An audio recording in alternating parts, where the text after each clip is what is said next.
To the point aja, meski saya penggemar seri game Shinobi, tapi harus saya akui, kualitas dari game Shinobi Legends ini memang jelek banget dan terlalu maksa. Nah, kenapa bisa begitu? Selamat datang di Gamer Paruh Waktu. Kita akan ngomongin game retro tiap akhir minggu. Ya, mari kita mulai ngomongin ulasan game Shinobi Legends di Sega Saturn.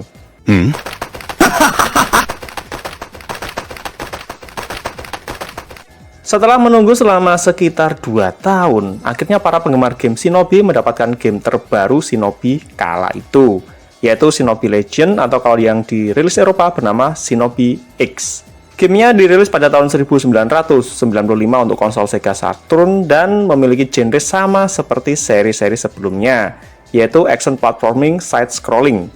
Dan entah karena kebanyakan makan kecubung atau menghirup lem Ibon, kualitas game Shinobi Legends ini amat sangat buruk. Bahkan buruknya ini nggak nanggung-nanggung, karena hampir semua aspek diborong sama Shinobi Legends ini. Ya, sungguh kemaruk. Bahkan jika dibandingkan game sebelumnya, yaitu Shinobi 3, kualitasnya masih amat sangat jauh tertinggal. Yang intinya Shinobi Legends mengalami banyak banget penurunan. Oke, daripada saya kesel sendirian, sekarang kita bahas satu persatu supaya kamu juga ikutan kesel, sama seperti yang saya rasakan. Secara gameplay, ya ada plus dan minus di sini. Meski bagi saya lebih banyakkan minusnya daripada positifnya. Sekarang kita bahas dulu soal sisi positif gameplaynya. Di mana pada Shinobi Legends, akhirnya Sega memberikan tombol terpisah untuk melakukan blocking, kemudian katana untuk melee attack, dan shuriken untuk range attack-nya.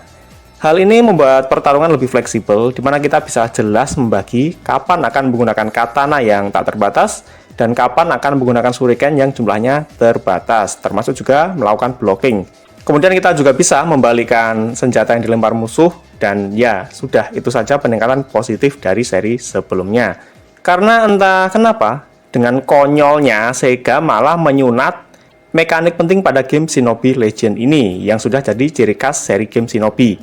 Hal itu adalah jurus ninjutsu yang kini hanya bisa diaktifkan melalui item yang kita dapatkan pada stage yang ada. Jadi kita nggak bisa lagi memilih yang mana dan kapan akan menggunakan jurus ninjutsunya ini. Dan ini sungguh bikin saya emosi, terutama pada beberapa stage yang terasa lebih mudah dengan jurus ninjutsu tertentu. Seperti pada stage pohon ini yang terasa akan lebih mudah jika menggunakan jurus meringankan tubuh. Tapi dengan telonya, kita nggak bisa menggunakannya jika belum menemukan item meringankan tubuh yang ada pada salah satu titik di stage ini. Teloy. Kemudian untuk skill lainnya dari Shinobi 3, semua hadir pada Shinobi Legends, seperti bergelantungan, memantul ke dinding, dan juga berlari. Bahkan ada skill baru, yaitu melakukan rolling di atas tanah untuk menghindari serangan lawan. Nah, dari sini apakah sudah bikin kamu kesel? Jika belum cukup, mari saya tambah rasa keselmu dengan hal berikutnya, yaitu kualitas presentasi yang garing dan maksa banget, terutama untuk urusan audio dan musik yang ya sangat-sangat menurun banget dari seri sebelumnya. Sampai produser Sega Eropa terpaksa mengubah musik pada Shinobi X atau rilisan Shinobi Legends versi Eropa karena merasa musik aslinya itu nggak bagus, nggak keren. Dan hasilnya, musik pada Shinobi X ini memang lebih keren dibandingkan rilisan versi Jepang dan Amerikanya. Meski masih enggak sekeren dan semenggelegar duar musik dari Yuzo Koshiro pada 2 seri Shinobi sebelumnya. Kemudian kalau untuk visualnya, ya sebenarnya saya suka dengan desain tiap karakternya, stage-nya, dan terutama para boss di setiap stage-nya ini. Itu bagi saya secara desain tampak keren banget, bener, sangat keren. Termasuk keberanian Sega bereksperimen menggunakan visual digitized graphic seperti pada game Mortal Kombat Classic dan WWF WrestleMania.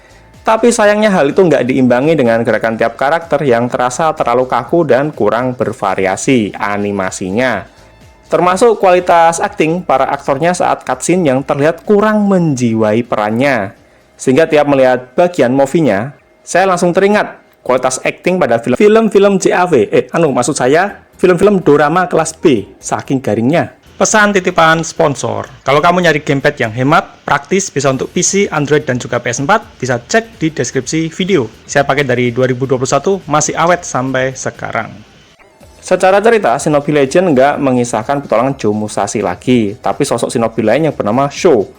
Dikisahkan seorang master ninja melatih 3 orang anak kecil untuk menjaga dan mewarisi ilmu ninja suatu klan ninja. Nggak disebutkan ini klan ninja Oburu atau bukan, saya nggak tahu. Saya udah nyari, belum ketemu. Nah, mereka adalah 2 kakak beradik, Kazuma dan So, serta seorang putri sang master ninja yang bernama Aya. Kemudian belasan tahun berlalu, dan entah dapat pengaruh dari standar TikTok atau karena salah pilih circle nongkrong, si Kazuma mulai membandel dan mulai minta diajari ilmu ninja yang sangat kuat, yang sangat powerful, walaupun itu sangat berbahaya. Maka sang guru pun menolak karena menganggap si Kazuma itu belum siap. Dan si Kazuma yang sok tahu dan sok jagoan ini pun mutung, memutuskan minggat dan menyatakan akan membalas dendam suatu saat nanti. Mutung ini maksudnya bukan muka lutung, tapi ngambek. Maka seperti bisa ditebak, beberapa tahun setelahnya, meski sang guru telah tiada, si Kazuma tetap kembali sambil ingin membalas dendam. Di sini si Kazuma kembali sambil membawa ormas ninja didikannya, tapi kali ini dia ingin membalaskan dendamnya kepada Sho yang telah menjadi pewaris dan ketua ninja klan tersebut. Secara keseluruhan, ya akan saya ulangi lagi, saya amat sangat kecewa dengan kualitas Shinobi Legend ini, meskipun saya penggemar game Shinobi. Saya nggak akan tutup mata kalau game ini memang jelek. Jadi jangan samakan saya dengan penggemar Assassin's Creed ataupun Dragon Age, oke? Karena di game Shinobi Legend ini semuanya terkesan kurang punya arah yang jelas dan seakan terlalu memaksakan diri untuk bereksperimen. Dan juga terlalu terburu-buru kayaknya demi mengejar setoran. Karena pada saat itu, konsol Sega Saturn masih kekurangan library game mereka. Dan di lain sisi, konsol PS1 juga mulai menunjukkan serangan-serangannya. Yang intinya game Shinobi Legend ini nggak sebagus seri-seri sebelumnya. Dan kalau kamu sendiri, seri game Shinobi manakah yang menjadi favoritmu? Yuk cerita di komentar.